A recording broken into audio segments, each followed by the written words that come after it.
1300 hours, Pakistan Standard Time. Assalamu alaikum. This is Radio Pakistan. The news read by Hassan Gilani. First, the headlines. The federal government today unveiled its two-year performance report, highlighting its successes on the internal and external fronts. Federal Cabinet meets in Islamabad today with Prime Minister in the chair. Army Chief and Saudi Deputy Defense Minister at a meeting in Saudi Arabia have discussed bilateral security cooperation and regional security. In Indian illegally occupied Jammu and Kashmir, complete strike will be observed tomorrow against the killing of 3 innocent laborers by Indian troops in Shopania. And now the news in detail. The federal government today unveiled its two-year performance report, highlighting its successes on the internal and external fronts. Cabinet members, including Information Minister Shibli Faraz, Foreign Minister Shah Mahmood Qureshi, Advisor on Finance Hafiz Sheikh, Minister for Industries Hamad Azhar, and Special Assistant on Poverty Alleviation Sania Nishtar presented the two-year performance of the government at a news conference in Islamabad today. Information Minister Shibli Faraz in his remarks said the governments are answerable before the masses in a democratic setup. He said our aim is to transform Pakistan into a welfare state. He said the people have rejected the politics of vested interests. Sharing the achievements on the external front, Foreign Minister Shah Mahmood Qureshi said it was because of our effective policy of the last 2 years that the Kashmir dispute stands internationalized today. He said the UN Security Council held discussions on the outstanding dispute for the third time in a year. He pointed out that Prime Minister Imran Khan, in his address to the UN General Assembly and other international forums, forcefully raised the dispute. The foreign minister said intra-Afghan dialogue is about to commence and Pakistan has played its part in it. He said Pakistan is no longer considered part of the problem but part of the solution. Shah Mahmood Qureshi said our relationship with China is transforming into a strong economic partnership.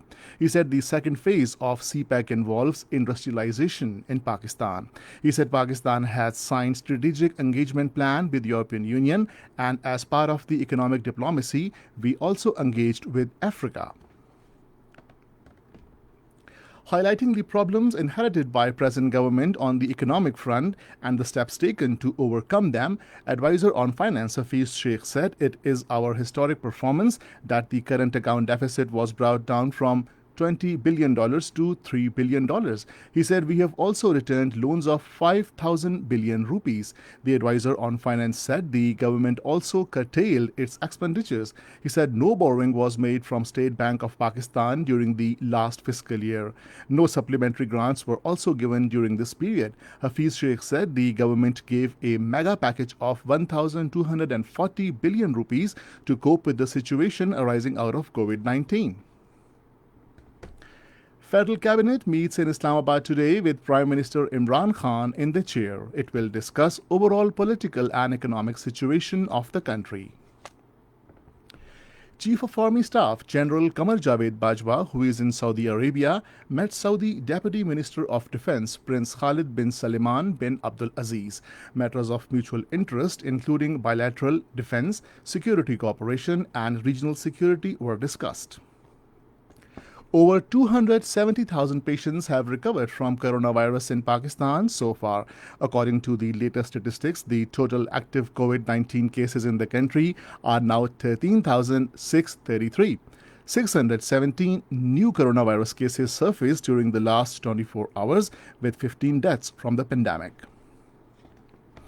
In Indian illegally occupied Jammu and Kashmir, the All Parties Hurriyat Conference has called for a complete strike tomorrow against the killing of 3 innocent laborers from Rajouri by Indian troops in a fake encounter in Shopania on the 18th of last month. The APHC spokesman in a statement in Srinagar demanded a probe by an international investigating agency into the killing. The spokesman appealed to the United Nations, Amnesty International and Human Rights Watch to send their teams to Jammu and Kashmir to see for themselves the worst human rights situation in the territory. And this is the end of the news. For more news and analysis, log on to our website radio.gov.pk and also watch live video streaming of our bulletins on the link facebook.com/Radio Pakistan News Official.